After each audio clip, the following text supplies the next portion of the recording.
দেখ বাড়া, আজকে মেঘলা মেঘলা আছে, তাই গরমটা কম কম আছে।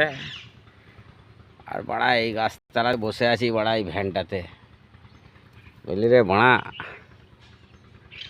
দেখ রে বাড়া দেখ, এত গরমে খেলা ভোটটা আজকে দিয়ে আসলাম, বুঝলি রে বাড়া। দেখ আঙ্গুলের দাগটা, হ্যাঁ ভোটের বাড়া। আর কি বলবো রে বাড়া।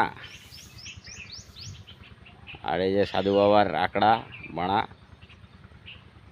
এটা মাছ মাংস সবই খায় রে বাড়া, শুধু খায় না মুরগির পোতফল রে বাড়া। আর এটা যজ্ঞের জায়গা রে বাড়া, এই যে বাড়া যজ্ঞের জায়গা।